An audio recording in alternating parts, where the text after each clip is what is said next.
maintenance and assessment fees. I'm Chuck McDowell, founder of Wesley Financial Group. For 15 years, I've helped over 50,000 families cancel their timeshare. Not sell it, not transfer it, cancel it. Did you buy a timeshare because they told you it was a great investment and your maintenance fees would never go up? That's a lie. Are you ready to get rid of your timeshare once and for all? Simply call us and I'll send you our timeshare exit kit that explains all your options for cancellation. Call Wesley now for your timeshare exit kit. 800-242-1551. That's 800-242-1551. 800-242-1551.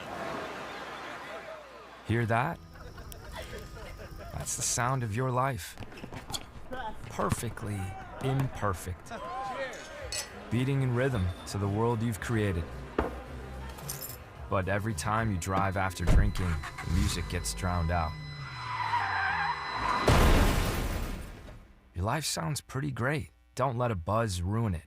Buzz driving is drunk driving. Don't drive buzzed. A message from NHTSA and the Ad Council. Let's celebrate. Y'all did it! Loving each other, needing each other. Hey, Los Angeles. KBLA Talk 1580 is turning 5, and we're celebrating in a big way. Oh my God! Join us Friday, June 19th, Juneteenth, 4 to 7 p.m. at the Beehive for our 5th anniversary bash and Juneteenth celebration.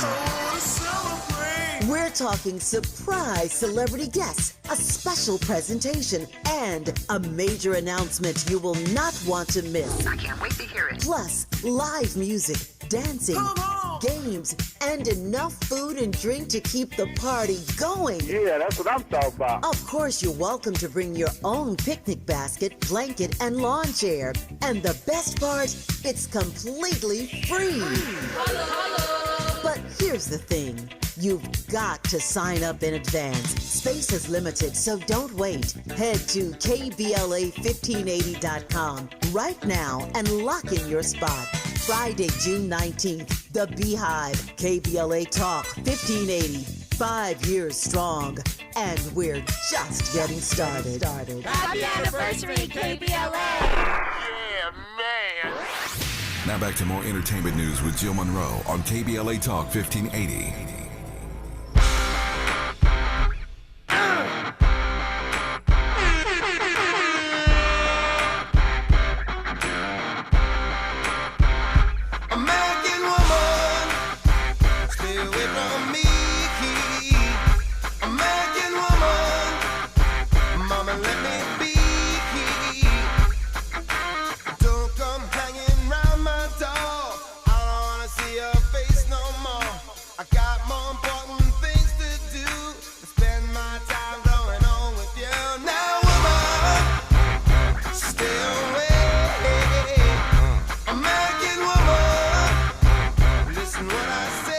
Welcome back in. You're locked in with Jill Munroe on KBLA Talk 1580.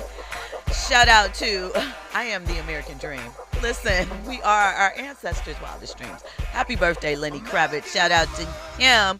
Now listen, you know how this goes down, but if you're new around here, 800-920-1580, that's the number that you can call to get in on the conversation. Of course, you can also hit us up on social media, KBLA 1580, or you could get into the YouTube chat with the VIPs. Shout out to them. They are already chatting, so you can get the visual to go along with this audio experience. Now listen.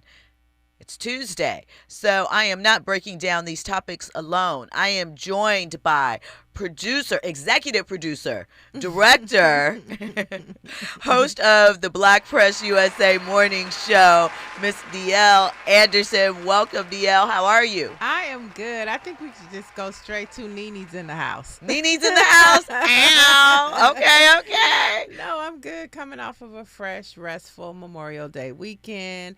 And just ready to get back into it. How are you? I'm good, ready to spin on these topics because, you know, the drama never ceases. Now, listen, before we get into Garcelle, I just want to bring one thing to your attention.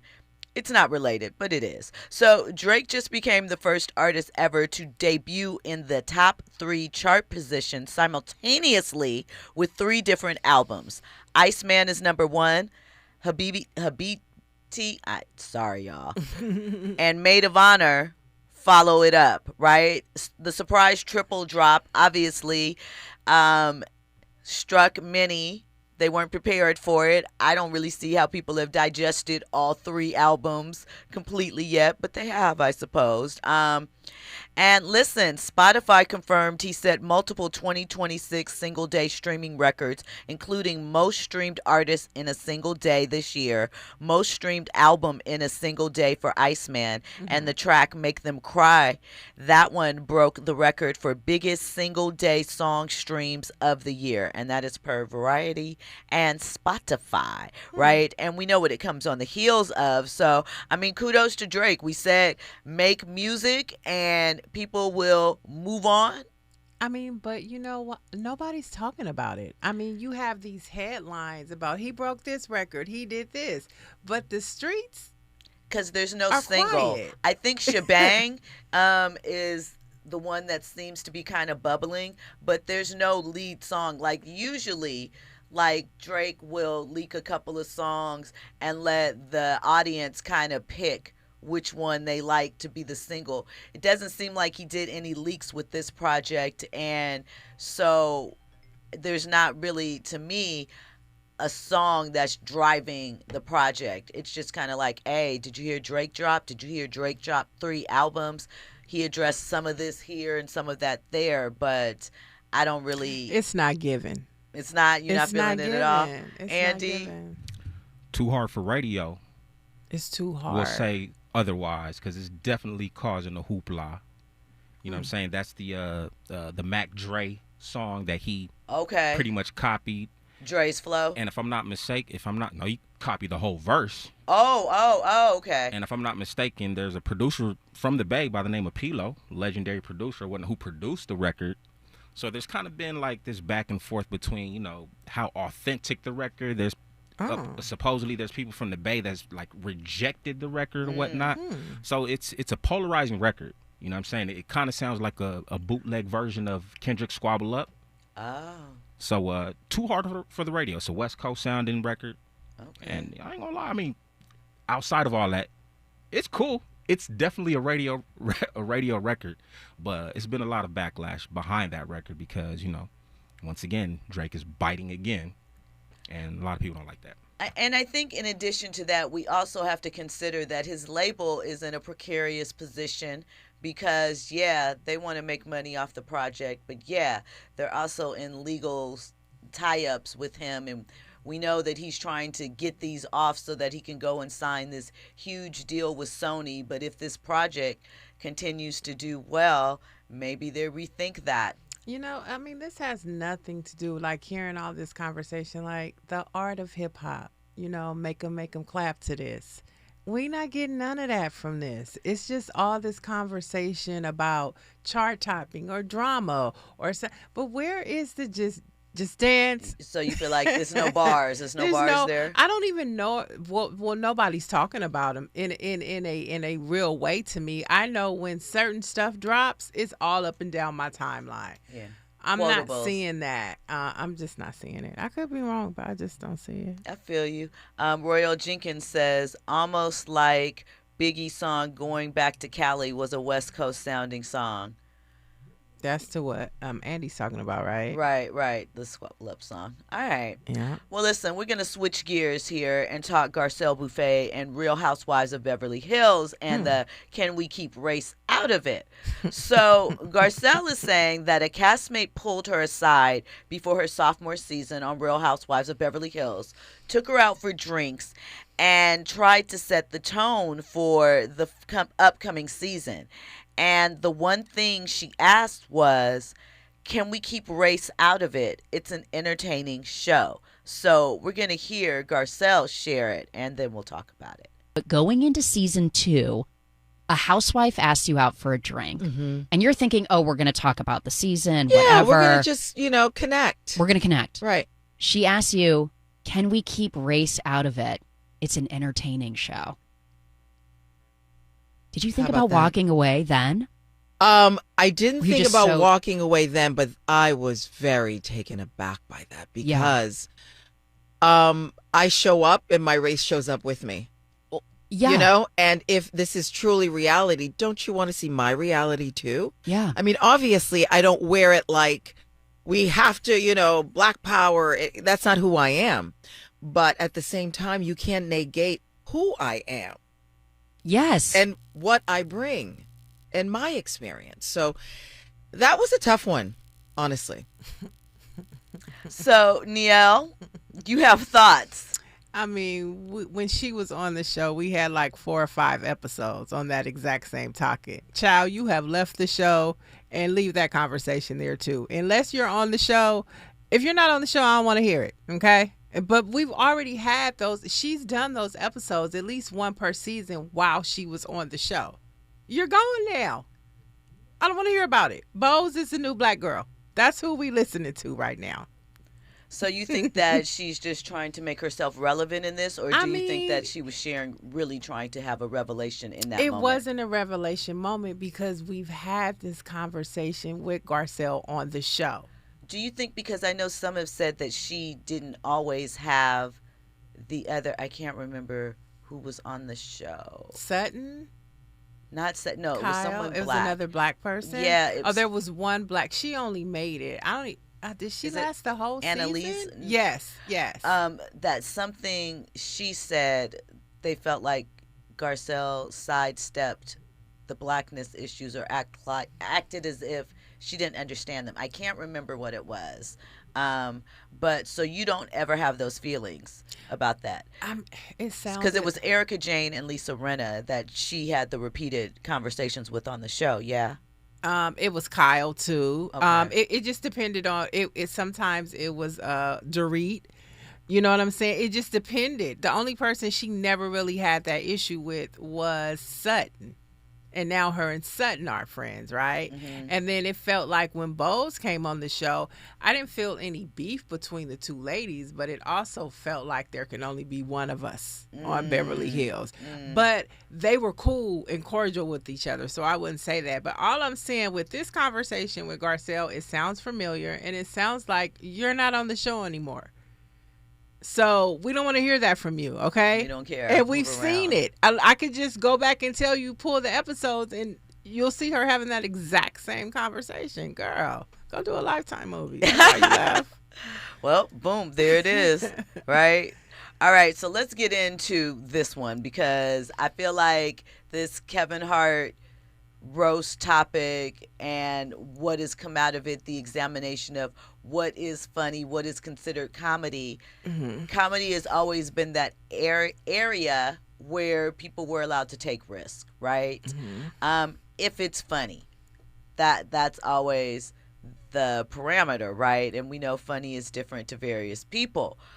But some are taking issue because Kevin Hart went on The Breakfast Club to defend himself for not speaking out and, saying, I guess, not downplaying, but yeah, he was downplaying it. Well, sure. I know he was on the apology, but I'm saying people were upset that he did not take a stance as far as calling out the comedians at the roast or immediately afterwards. And his stance is, why should I have? I didn't do it. It's a roast. It's the nature of the beast. Even a little more than that. Let's take a listen. Yeah, the George Floyd joke, it wasn't a tasteful joke to our culture, to our audience. But our audience that's watching the roast, if you're watching the roast, you get why they're doing it. You get why the racial humor is on the table. Like, it's not, I wasn't shocked. Like, that's what they do. Go look at the Tom Brady one. Like, that's what they do. It happens every year when they do a roast. It's not new. This isn't it's not a new agenda. It's not a new approach to comedy. Do you feel like Tony Hinchcliffe went too far when he made that joke about George Floyd? It's Tony Hinchcliffe. Yeah. Like, I don't expect less. I don't expect more. I feel like you're saying going too far is the point. I don't want to put words in your mouth. Yes, I mean, that's why you're there. Mm-hmm. And I hate to say this, but I'm going to because we're being honest. People are talking about that joke. Talk about his set. Tony Hinchcliffe arguably had the best set, or one of the best sets, between Tony and Cheryl, and I would say Naeem had a really strong set. Naeem had a very strong set. I was laughing out loud at Tony until that joke. Until the joke. But not even just that joke. I don't like when people joke about violent, tragic death. I like Pete's set, and then I was like, why you had to say anything about Charlie Kirk? Pete had a great set too. Pete had a Charlie Kirk joke in there. Like, would I tell those jokes? No. But do I get why they're being told? Mm-hmm. Yes. Like, I'm not looking at Pete crazy. I'm not looking at Tony crazy. Like, that's what I know what you're going to do. Mm-hmm. I know your style of comedy. Did you see the interview that I did with Terrence Floyd, George Floyd's brother? No. So he said no shot to you. No, that's good. I'm never watching it. That's fine. I just want to be clear. I'm never watching that. Like, I only brought it up. Even now that you told me, I'm not going to go back and go look at that interview. Because he's a fan. But I just want to make it clear so you understand what I do with my time. Like, I'm never doing that. Okay, go ahead. I just asked because he's a fan of you. Mm-hmm. He saw the joke and it picked up pretty big. Mm-hmm. So I didn't know if you saw it, but he basically said, like, as a fan of you and knowing that you came to the funeral to support his family, even though it's a roast and Tony, that's what he does, they expected you to kind of be the person that would, like, stop it right in the moment or just not allow for certain things to happen. And he also said he wanted you to come harder. He said if they're going to joke, why you ain't come harder with your own jokes? All right. Racist jokes, I guess. This is actually a good thing to give Let's a rebuttal. pause it right here for a second, right? So we heard a lot in the first part. This is a long clip, so we're going to break it up and get our thoughts in there. One, I know he's a comedian and he's being funny, but I didn't like the way he handled Lauren. I'm just going to put that out there. I just thought he went a little, I know he's a comedian, but I just thought he went a little hard on, I'm never watching it. I know he's a comedian. He watched it. He saw it. He's on the timeline just like us. And his answer sounded stupid. Like, he didn't have anything really to rebut what was being said. Kevin Hart was wrong. Like, he went to George Floyd's funeral. He understood what happened to black folks. And for him to sit there, I mean, I don't think there's an Illuminati, but if there was an example of one, he bit the apple the way he responded. He has a lot to gain with his partnership with Netflix. He's all in 10 toes down. He been bit the apple, if that's the case. You know what I'm saying? And so I just 100%. think that he was. There were jokes about that at the roast. Like, to me, the roast was, Cat Williams, coming in and roasting him. And for him to compare it to Tom Brady, it was no comparison. Tom Brady's roast was what a roast should be. It was hilarious. You know what I'm saying? I thought it was brilliant. This right here, to me, they made an ass of Kevin Hart. When we come forward, we're going to get more into this topic. We're going to listen to Kevin on the clip and have more conversation. You're locked in with Jill Munroe on KBLA Talk 1580.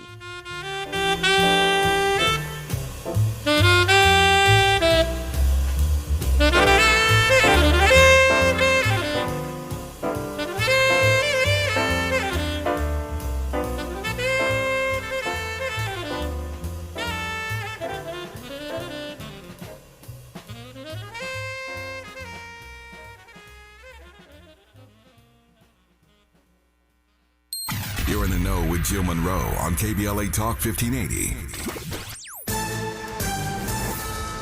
I'm Amber Payton with BIN News Now. Senator Cory Booker is blasting President Trump's handling of Iran. The black New Jersey Democrat told CNN State of the Union the president has made the situation worse, claiming Iran advanced its uranium enrichment because of Trump's decisions. So we haven't had an official briefing, but this is what I'm seeing that has me so outraged right now. Booker also argued a possible new deal could give Iran more money to fund terrorist proxies, saying the president, quote, has been played as a fool, end quote. Federal judges are blocking Alabama's Republican-drawn congressional map, saying it likely discriminates against black voters. Unless the Supreme Court steps in, Alabama will use a court-drawn map for this year's midterms that includes a second majority black district. And a mural honoring Ona Judge is now on display in Portsmouth, New Hampshire. Judge escaped enslavement by George Washington at 22 and lived the rest of her life free. Get BIN News Now on demand 24/7 on the iHeartRadio app. Is this the dagger? This is the KBLA Sports Minute with Ray Richardson. A lot of people are calling it the best playoff run in NBA history. You can make a good case for the New York Knicks after they swept Cleveland in the Eastern Conference Finals. The Knicks have won 11 straight playoff games and have suddenly become a potential favorite to win the NBA championship. Knicks fans in Los Angeles are rejoicing over their team making it to the NBA Finals for the first time in 27 years. The Knicks will have plenty of time to rest and prepare for the finals, which tip off June 3rd. The Western Conference Finals will go at least 6 games. San Antonio and Oklahoma City are tied at 2-2. Game 5 is tonight in OKC. Congratulations to the baseball team at HBCU Alabama State. Alabama State won the SWAC Conference title Monday with an 8-6 win over Florida A&M. The victory gives Alabama State an automatic bid to the NCAA tournament.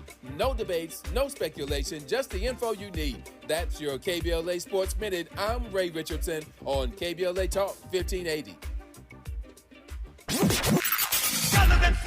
There is no denying that we've always been the conscience of this country. KBLA Talk 1580 is progressive talk radio built for our community, by our community, and with hosts who look like you, live near you, and care about what you care about. 50,000 watts of truth right here in Southern California. KBLA Talk 1580. Listen live on your AM radio dial at 1580 or stream us live on our KBLA1580.com website or on our free KBLA 1580 app. Unapologetically progressive.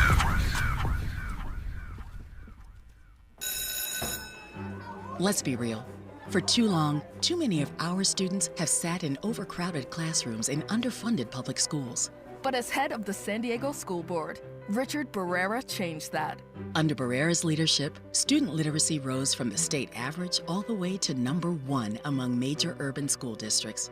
Barrera led the way for smaller classrooms and for teachers to be paid what they're worth. Barrera funded more counselors and mental health services, and community schools that teach real-world skills for future jobs. A community organizer who became an education leader to fight for our kids. The only candidate for State Superintendent of Public Instruction. Backed by the 310,000 classroom educators of the California Teachers Association. Vote Democrat Richard Barrera for State Superintendent. Ad paid for by California Teachers Association Independent Expenditure Committee, not authorized by a candidate or committee controlled by a candidate.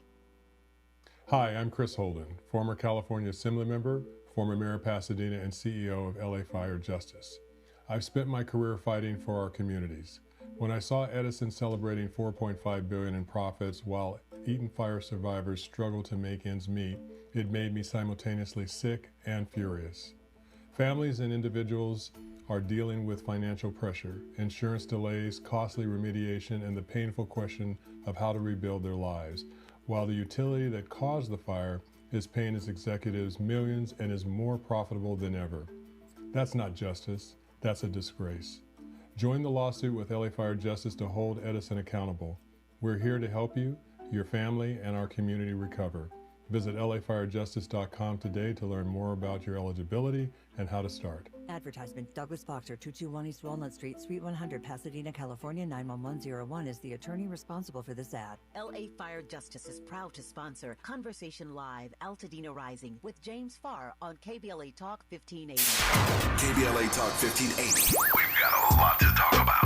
KBLA Talk 1580, connecting you with services and solutions. The Michael's Daughter Foundation is dedicated to inspiring youth and resilience through storytelling, arts, filmmaking, and enrichment programs for youth and families in under-resourced communities and system-impacted individuals. The Michael's Daughter Foundation is a 501c3 nonprofit providing free and low-cost arts programs to youth and families from under-resourced communities, both system-impacted youth and those affected by the incarceration of a loved one. 1 in 43 children in America have a parent incarcerated. 70% of those children are expected to end up in prison. Through filmmaking, animation, theater, and writing, they help young people express themselves, build confidence, and imagine new possibilities. Beyond the arts, they offer financial literacy workshops, emergency support, and scholarships. Because thriving takes more than talent, it takes access. To learn more about the impact of Michael Daughters Foundation and how you can be a part of the movement, please visit their website, michaelsdaughterfoundation.com. This is a community call to action from KBLA Talk 1580. You're listening to Jill Munroe on KBLA Talk 1580.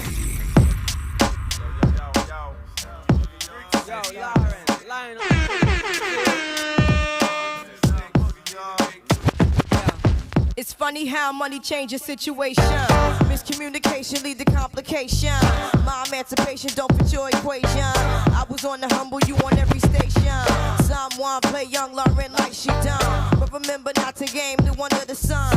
Everything you did has already been done. I know all the tricks from bricks to Kingston. My ting done major, came down one wrong. Now understand L Boogie, not violent. But if a thing test me, run for me gun. Can't take a threat to me newborn son. L been this way since creation. A groupie call you far from temptation.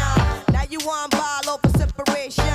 Tarnish my image in the conversation. Who you gon' scrimmage like you the champion? You might win some, but you just lost one. You might win some, but you just lost one. You might win some, but you just lost one. You might win some, but you just lost one. You might win some, but you just lost one. Now, how come you Welcome back in. You're locked in with Jill Munroe on KBLA Talk 1580. Shout out to Andy, the king of the double entendre. Happy birthday, Lauryn Hill. And the song is appropriate for the topic. How hot is that? I'm not alone in breaking down these topics. I'm joined by Nia Anderson, and we are talking Kevin Hart and his response to the roast and the backlash that he should have spoken up in defense of George Floyd while he was being roasted, and the roast turned to George Floyd for a moment. Andy? Could it possibly be that we're just a little bit too sensitive during these times? I think sometimes. I mean, we have talked about that. I think a big part of it too is if dude's joke, Tony Hinchcliffe, had been funny, right? I think people would have laughed. They still might have been talking mess because he's a white boy, but it kind of just fell flat, you know? And I feel like, you know, these white boys know how to act. They wouldn't have went into a black comedy club and did that set. You know what I'm saying? Just the jokes alone. It's not. Andy, you think? I mean, Andy, you think they would have went in the club and did the jokes? No, I think they wouldn't have booked the club at all. No, I don't know. If Gary Owens said that joke, Gary Owens wouldn't have done that.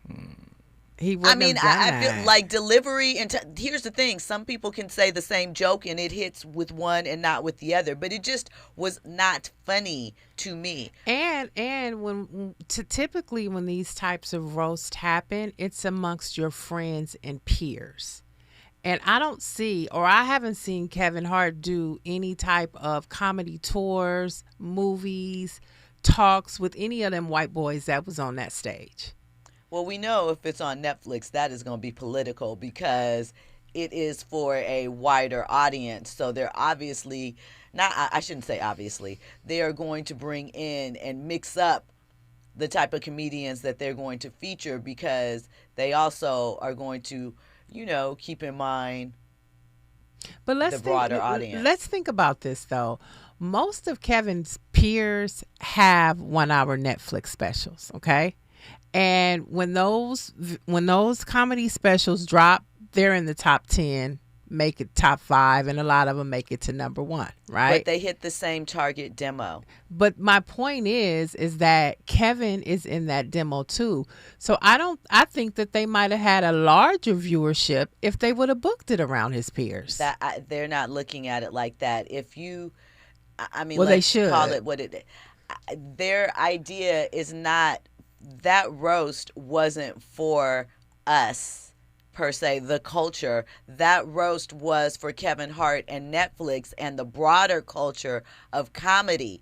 So while we may have some of the top specials on there consistently. Did you see the audience?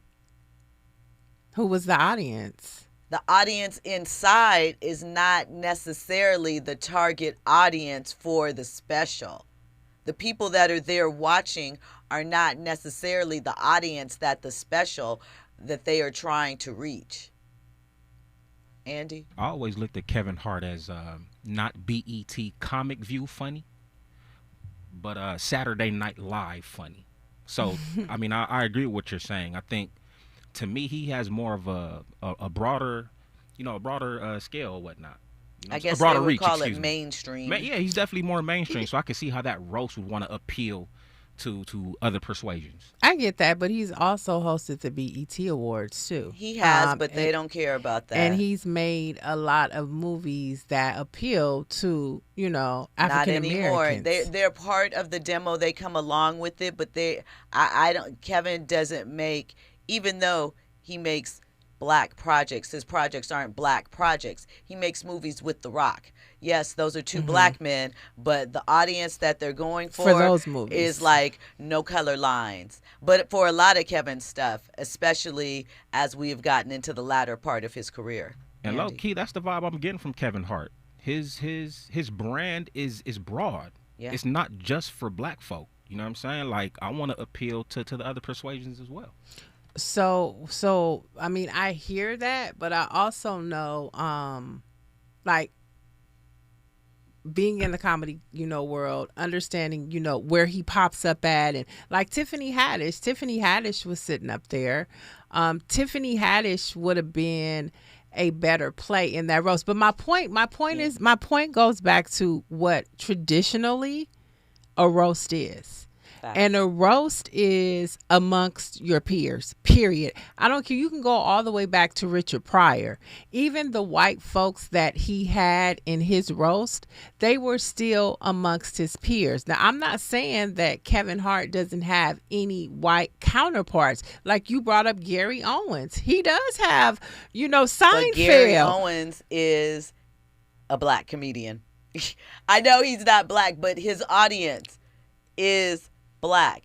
And when networks are looking at things like this, or streamers or whomever, there is a certain positioning that they are looking to do. And whether it's said out loud or whether it's just done by selective process, it is a there's going to be a balance as far as what they look for with our comedians. Let's get a little bit more into the clip, because I got one more comment to say about that too. I wanted you to come harder. He said, if they're going to joke, why you ain't come harder with your own jokes? All right, racist jokes, I guess. This is actually a good thing to give a rebuttal to. See, then They talked about my dead mom and my dead dad. Said that they were running a train on my mom in that heaven, was hilarious. right? It was that was crazy. Yeah, that was Regina great, killed that. Right? Yes, wait, that's right. You probably should say killed that. The jokes about Kevin was on a slave ship in a bottle with like the ship in the bottle. Like, I'm going to appreciate humor. I don't get affected by the attempt of humor. I get it, right? In this case, like, do more. It's my production. We're live. The more is what? Like, what is it that you expect me? You want me to take a live production and stand up and fight Tony or have a reaction? Like, Tony told a joke. It wasn't a tasteful joke to us. We didn't like it. Okay. Hey, man, that joke. We move on. I don't understand why we stand on a hill and it becomes like this big thing of like, oh man, they do this and they're attacking the culture. It doesn't have to be that. It literally is either you're a fan of this level of content or you're not. And if you're not a fan, then you don't watch it. So my last note for all attached to this is very simple, okay? Whatever the headlines or whatever the dialogue is, my rebuttal is simplicity. Remove me from it. I didn't say it. If you are upset that the night went on, that's a different conversation. It's nothing I can do. It's a production. It's a live production. I'm not compromising the live production for a reaction of what? What do you want me to do? I'm going to drag him off? You want me to fight afterwards? You want me to turn it into like what? That's not what I agreed to do. That's not the job at hand. The job at hand was to produce a successful roast, which I did. I also got the rebuttal. I also got to say shit at the end. What are we dealing with here? I'll say it again. Stop talking as if I said it. So when you say the family and the family's affected, I didn't disrespect the family. Showed up for the family when it happened. Made sure that the family felt supported. Made sure that all things there were actually cool. behind the scenes, just as an example, you know the one person that I talked to, and I'm not even gonna tell you the conversation, Stephen Jackson. Oh, I know he caught that. That's because that's my. Yeah. Hey, Stack, let me just call you, man, so I can explain to you like the world of the roast, X, Y, and Z. We talked. I get it, Kev. We had a great conversation, but that's what I mean when I say, hey, man, let me call the one person after, and that's before whatever you're talking about. That's immediate. Stack, hey, Tony threw one out there. It's this and this, but you do know that that's what this is a roast. But I just want you to know from my side, that man is on his own. You ain't lead with that, Kev. You should have been leading with that the whole time. I don't need to. People just want to know you care. I don't need to prove to people that I give a. You do. No, I don't. Just this time. This one time. No. Yes, this one. No.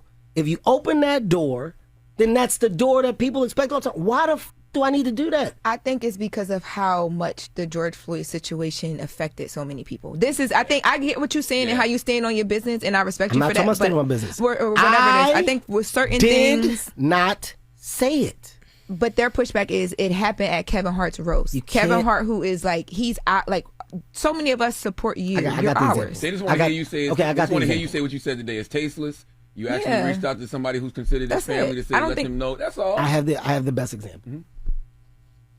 If I go to a nightclub and like we're celebrating, right? And 2 people get killed that night at the nightclub. What's the headline? Kevin Hart's party got shot. Shot Two up. people Two got people killed died at Kevin Hart's party. Right? People may say, I'm not going to Kevin Hart's party again. Man, you can't go to Kevin Hart. Kevin Hart ain't safe. I ain't Kev. You heard what happened. I go, but I didn't do it. I didn't even know the people that was shooting. I didn't even know the 2 people that got killed. That's the nature of being the name. Your name is attached to things to make things bigger. What is my... I didn't shoot the gun. Why am I arguing and why am I doing interviews after? Why were they in your party with guns? But who knows? I don't work the metal detectors. I'm not the security guys. The club does all that. I don't have those answers. Do you understand what I'm saying? Like the responsibility it starts to compile as if I'm the one in charge.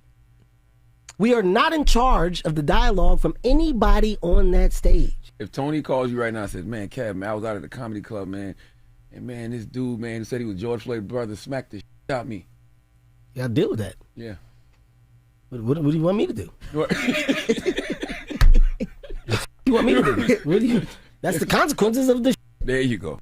All right, listen, when we come forward, we're going to hear from Tony Hinchcliffe. There was a lot there. I felt that analogy was off. Right. I got about the nightclub thing. I did. The whole conversation, his justification is just here's the thing. I do get it. He was not on the stage, right? No, you did not say it. And I understand you are not responsible. I even understand you not doing anything in the moment because it's a production, blip, blip, blip, blip, blip. But to say you feel like you have no course to address it at all is kind of disrespectful to your fans because they are the ones asking in concern of you partially. I think we expect too much of our celebrities once again. I don't think that I wasn't expecting him to say, you just got to address your fans. You know why? Because they are the ones that are making you this uber rich individual that you are and why you are the pitchman. I am not saying that you have to be beholden to them with every move that you make, but you got to address them. He did a lot of shucking and jiving and lying because earlier he said that Tony and Cheryl were the funniest. That's a lie. Tony was not the funniest in that room. I know that could be debatable, but I bet you if you did a poll, he wouldn't be top 3. When we come forward, we're going to get into Tony's response to all the hoopla. Your ride with Jill Munroe on KBLA Talk 1580. My name is Cynthia Mitchell. I've been an emergency room nurse in Los Angeles County for 25 years. I've been there through every fire season, every outbreak, every earthquake. Every time Los Angeles needed us, the doctors and nurses of Los Angeles County showed up. And right now, I'm seeing another disaster coming. Trump's cuts to Los Angeles County's healthcare system are a public health crisis in the making. Medi-Cal, public hospitals, disaster preparedness are all at risk, but we can stop it. Measure ER fights back against these cuts. For a half a penny, we keep emergency rooms open, care within reach for working families, and doctors and nurses serving the communities we love. When you vote yes on Measure ER, you're not just voting for health care, you're voting for LA. Vote yes on Measure ER by June 2nd. Ad paid for by Yes on ER, Restore Healthcare for Angelenos, sponsored by St. John's Community Health and Health Justice Action Fund. Ad committee top funder, St. John's Community Health. Going to a World Cup match in LA this summer? Ditch the parking stress and ride Metro. With direct service from across LA County, it's the easy way to get there for just $1.75 each way. What if your rooftop could earn you money every year? With LADWP's Solar Rooftops program, you can get solar panels installed and maintained on your home at no cost and earn up to $900 a year. That's up to $18,000 over 20 years. There are no upfront costs, no credit checks, and no annual fees. Plus, you'll help power Los Angeles with clean local solar energy and reduce reliance on fossil fuels. Make your rooftop work for you. Apply today at ladwp.com/solar rooftops. Avoid the rush by voting early.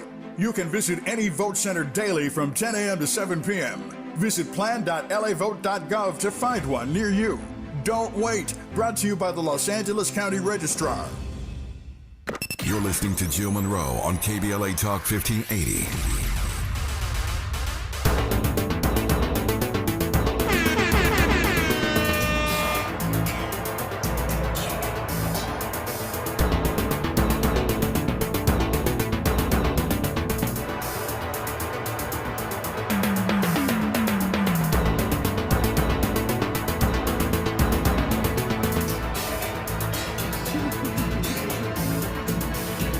Welcome back in. You're locked in with Jill Munroe on KBLA Talk 1580.